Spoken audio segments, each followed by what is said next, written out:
Hello and welcome to my channel. If you've been here before, welcome back. My name is Alfonso Peluso and I'm a Studio Associate Professor in the College of Architecture at IIT, the home of the legendary Mies van der Rohe, and I'm also adjunct faculty at Columbia College Chicago in the Interior Architecture Department. Shout out to all my students.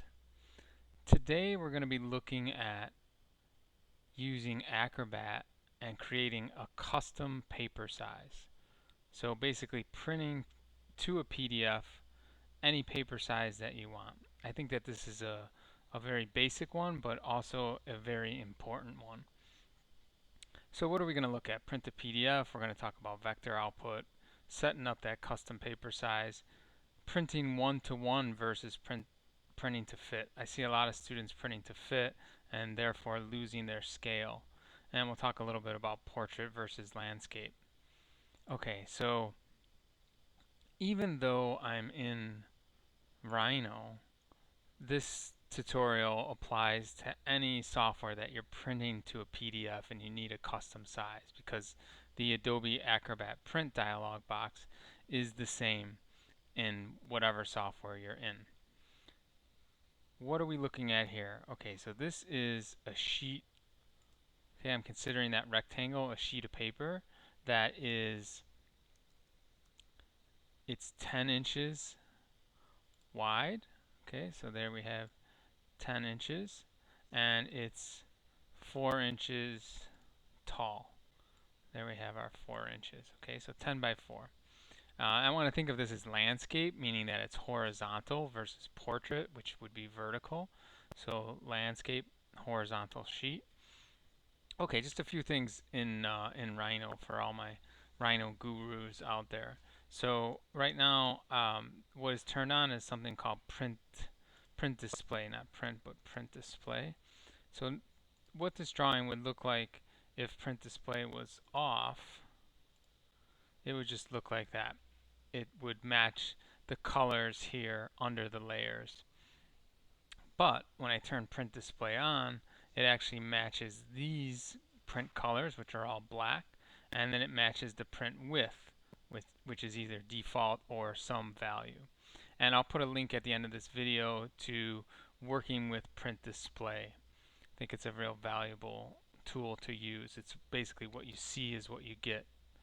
And more of our drawing tools are moving toward that. What you see is what you get, versus translating color to line weight or line type. Alright, so I'm going to turn that back on. Okay. Now, the other thing that is worth pointing out is there's a sheet border. So that's the line I just selected, or that this is the layer. So you see I can turn that on and off. Now if I don't want to see that in my print, I can go here under print width. I can go down all the way to the bottom and I can make that no print. But because my viewport is set up to what you see is what you get, or print display, it's actually showing me what would be printed. I don't see that line at the moment, and or rectangle or border or edge. And I think it's helpful to have that in this case, because you can use that when you print this. This is a 4 by 10 sheet. You don't have paper that's 4 by 10. You're going to print it on an 8.5 by 11, and then you're going to trim it out. So having that border allows you to have a line that you can trim to, or edges that you can trim to. So we're going to keep that on. Just keep it as default. Okay, so there's not much to this. Let's just go for it. So I'm going to type in the command print. Again, doesn't matter what software you're in. Whatever software you're in is going to have somewhere where you're going to select Adobe PDF as your output. That's really the industry standard now.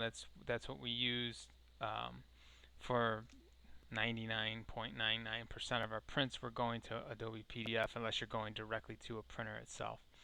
So we'll just go down the list. We don't really even need to go through all of these for today, but let's take a look at this. So destination, so Adobe PDF. Again, no matter what software you're in, you're going to have a properties. Okay, and typically this is going to be Today we're looking at 4 by 10, but typically this is probably going to be letter, something like that. Okay, so if I go to properties, you're going to find Adobe PDF page size. Again, typically letter, might be 11 by 17, probably letter. To the right, you're going to find add. So this is where you're going to add your custom paper size. Whatever that paper size may be, you can click on add and you can give it a name. So I'm going to call this one, I'm going to call it 4 by 10. Okay, and so we'll talk a little bit about this. So the width of that, I know it's 10 and I know the height is 4, but that doesn't necessarily match what you typically see for portrait and landscape. And I'd like to match those conventions. So we're going to end up changing this or swapping this, but let's see what it looks like when I set the width to 10 and the height to 4. Units are inches. I'm going to add that paper size. Okay, so now I can go in my list and there it is. There's my custom paper size, 4 by 10. So I'm setting that to 4 by 10. I need to set that here, make sure that the size ends up being 4 by 10. Okay, the order's a little different here, so there's 4 by 10. Okay, so now we see the 4 by 10 here, and we're seeing this as portrait. So I can either, I can click on portrait, but it's a little confusing because it's not really portrait. I'd like it to match where landscape is horizontal and portrait is vertical. So I can just go back into properties, go to my 4 by 10, click on the add here, and just switch these around. So this will be the 10, and this will be the 4. Okay, so that's looking pretty good. 4 by 10, it's horizontal, it's my custom size. Alright, so for output size, I'm using, or output type I should say, I'm using a vector output. I can use vector in this case because I don't have any shade or shadow. Once I add shade or shadow, I have to go to raster output. Output color is print color. Okay, so this all looks good for destination. View and output scale. Okay, typically this is going to be viewport by default in Rhino. I'm going to print to a window. I'm going to set that window by clicking and holding this. Okay, so there was a window already set here. So let me try this again. So I'm going to click and hold. All right. So it'll be easier the first time you do it because you won't. Mine was set to modify a window that was already picked. But just as long as you click and hold, you'll be good. Okay. All right. So I want to keep closing this destination to make this easier. All right. So we picked a window. Now here's where it's the dreaded scale to fit.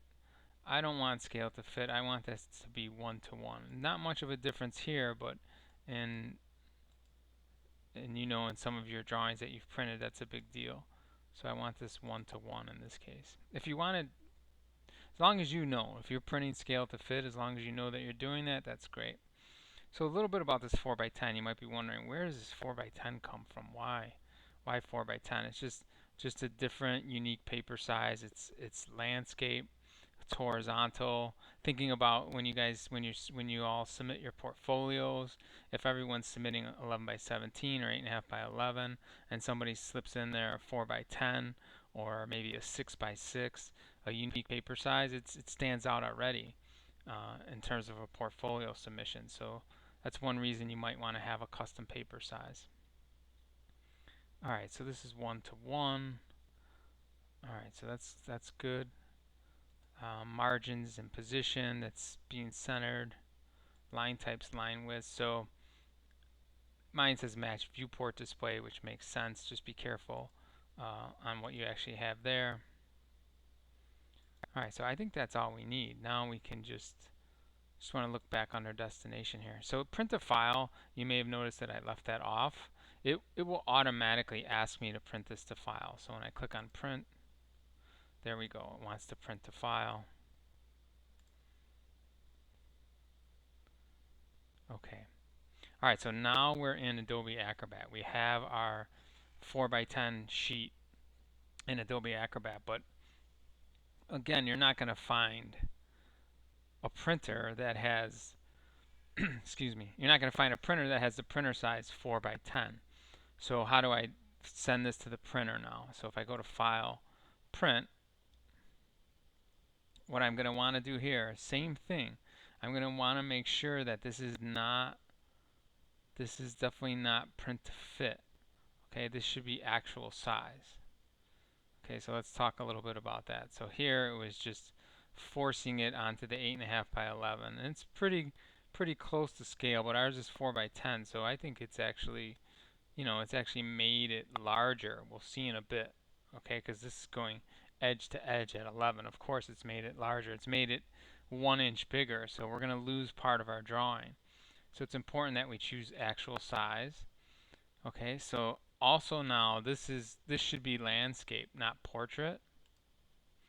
Okay, what I don't like about this, so the only two things that I've said here are actual size and landscape. What I don't like is it's positioning it in the upper left, and it might get cut off there. So I could either look around for my centering options, or I can try under orientation instead of portrait or landscape, I can try auto, which automatically centers it. So now we're seeing that we have a nice border on the side. That's our 1/2 inch border. So now we know that this is 10 inches across. So this is 10 inches wide by 4 inches tall. So now I can actually send that to the printer. Alright, what else? If you haven't subscribed to my channel, please go ahead and subscribe, and go ahead and click on the subscribe button. Click on the bell and choose all for all the notifications to see when my videos are coming out. There's a lot of content here, a lot of helpful stuff for you. So if you found this video helpful, go ahead and subscribe to my channel. Leave a like below. Give me a comment. My goal, I just recently made it to 6,000 subscribers. Thank you for all the subscribers out there. Also, you can follow me on Instagram at my first name, Alfonso, _ my last name, Peluso. See what I'm going to be up to, see what videos are coming out, see what I'm working on with my students. Also, click on the links that are popping up right now. There's a link to PDF setting printing video, and also what you see is what you get using Rhino. Alright, we will see you next time.